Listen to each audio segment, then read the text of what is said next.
राज कपूर एक बार एक मुशायरे में बैठे हुए थे। सामने एक नौजवान कविता सुना रहा था। जलता है पंजाब मेरी बगिया में आग लगा गया रे। नौजवान का नाम शंकर दास केसरी लाल। राज कपूर को कविता बहुत शानदार लगी। राज कपूर के साथ उनके पिता पृथ्वीराज कपूर भी थे, दोनों फिल्म इंडस्ट्री के बड़े नाम। मुशायरा खत्म हुआ तो राज कपूर उस नौजवान के पास गए और कहा, मेरा नाम राज कपूर है और मैं आपकी कविता को अपनी फिल्म आग में इस्तेमाल करना चाहता हूं। कोई और होता तो शोमैन राज कपूर की इस बात पर उछल पड़ता। उसे लगता कि जिंदगी का सबसे बड़ा मौका मिल गया है, इस मुशायरे ने तो मेरी जिंदगी बदल दी। लेकिन जानते हैं उस नौजवान ने क्या कहा? उस नौजवान ने कहा, राज कपूर साहब, मेरी कविता बिकाऊ नहीं है। वो नौजवान उसके बाद वहां से चला गया, राज कपूर भी वहां से चले गए।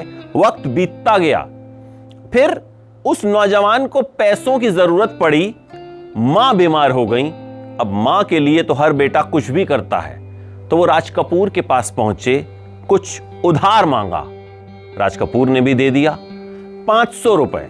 उस जमाने में 500 रुपए बहुत हुआ करते थे। 3 महीने बाद उस नौजवान ने 500 रुपए का इंतजाम किया और राज कपूर के पास पहुंचे। कहा, ये आपके पैसे और इसका सूद क्या हुआ? राज कपूर ने कहा, मैं सूद पर पैसे नहीं देता। अगर आपको मेरा कर्ज चुकाना है तो मेरी फिल्मों में गीत लिख दीजिए। अब वो नौजवान मना नहीं कर पाया क्योंकि राज कपूर का एहसान उन पर था। और फिर उसने गीत लिखने शुरू किए और राज कपूर ने नाम दिया शैलेंद्र।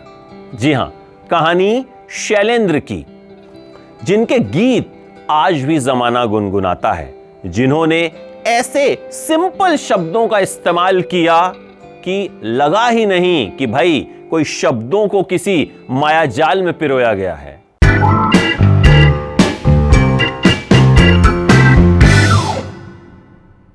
पाकिस्तान के रावलपिंडी में पैदा हुए। पिता आर्मी में थे, ट्रांसफर होता रहता था। मथुरा आ गए, उसके बाद पहुंचे मुंबई।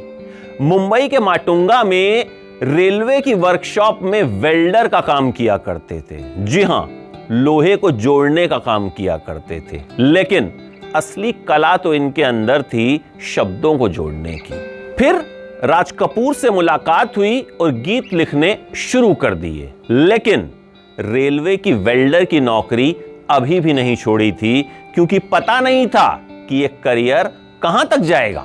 सबसे पहले राज कपूर ने उनसे फिल्म बरसात के गीत लिखवाए। फिर श्री 420 ने तो उन्हें बहुत ज्यादा मशहूर कर दिया।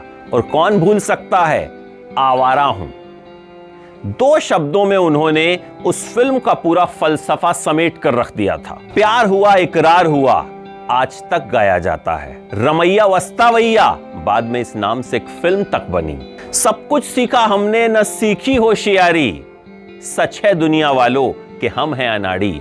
इन लाइनों को आज के दौर के युवा भी गुनगुनाते हैं। राज कपूर के दिल में शैलेंद्र बस चुके थे, लेकिन अभी इंडस्ट्री में बड़ी पहचान बनाना बाकी था।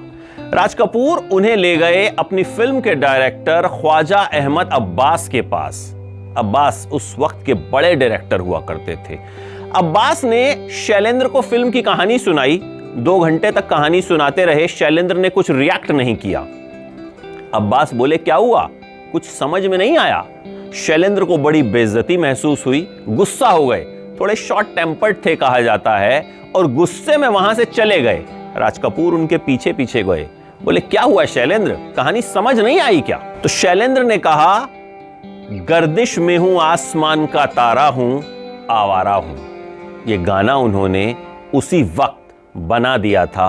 अब्बास ने जब ये लाइनें सुनी तो शर्म से पानी पानी हो गए कि उन्होंने शैलेंद्र की प्रतिभा को थोड़ा कम आंका था। उस वक्त राज कपूर, शैलेंद्र और शंकर जयकिशन की टीम बनी और इस टीम ने वो कमाल किया, ऐसे ऐसे गाने बनाए कि जब तक संगीत रहेगा, जब तक ये फिल्म इंडस्ट्री रहेगी, वो गाने गुनगुनाए जाते रहेंगे। शंकर जयकिशन ने शैलेंद्र से यह वादा किया था कि हम तुमसे बहुत से गीत गवाएंगे, लेकिन शुरुआत होने के बाद कहीं ना कहीं ब्रेक लग गया, तो शैलेंद्र ने एक चिट लिखी शंकर जयकिशन के नाम, और उसमें जो लाइनें लिखी वो इस तरह से थी। छोटी सी है दुनिया, पहचाने रास्ते हैं, तुम कहीं तो मिलोगे, कभी तो मिलोगे, फिर पूछेंगे बात। और ये गीत भी बना। उस वक्त देवानंद के फेवरेट राइटर हुआ करते थे हसरत जयपुरी। उन्हें देवानंद कैंप का माना जाता था, लेकिन एक रात देवानंद और विजय आनंद दोनों भाई पहुंच गए शैलेंद्र के पास और कहा कि हम आपसे गीत लिखवाना चाहते हैं। कल से फिल्म की शूटिंग शुरू हो रही है। फिल्म का नाम गाइड, देवानंद की सबसे यादगार फिल्मों में से एक। शैलेंद्र इस बात से थोड़ा नाराज रहते थे कि देवानंद उन्हें नंबर 2 पर समझते हैं, उनके लिए नंबर 1 तो हसरत जयपुरी है। लेकिन शैलेंद्र ने फिर गीत लिखे। अगले दिन फिल्म की यूनिट तो चली गई शूटिंग के लिए, और फिर जो गाने बने, जो गाने शैलेंद्र ने लिखे, वो सदियों तक गुनगुनाए जाएंगे।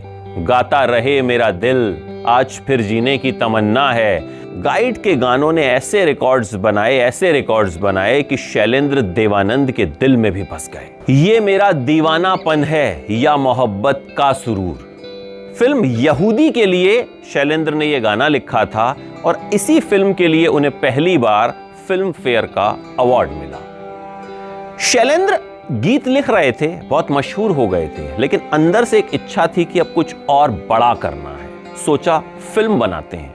तीसरी कसम।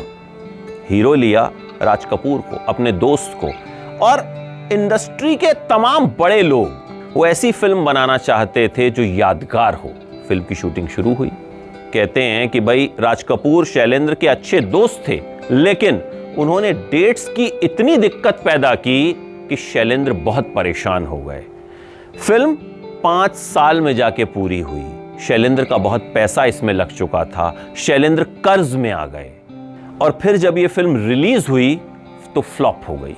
शैलेंद्र को बड़ा झटका लगा, और उन्हें सबसे बड़ा झटका कहते हैं इस बात का लगा कि मेरे अपनों ने मुझे बहुत परेशान किया।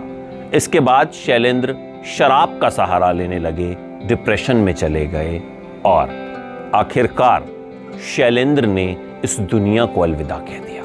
महज 43 साल की उम्र में यह फनकार इस दुनिया को छोड़ गया, लेकिन पीछे छोड़ गया कुछ ऐसे गीत, कुछ ऐसे नगमे जो सदियां गुनगुनाएंगी। और जब जब सिनेमा में गायकी का जिक्र होगा तो शैलेंद्र की जगह सबसे ऊपर होगी।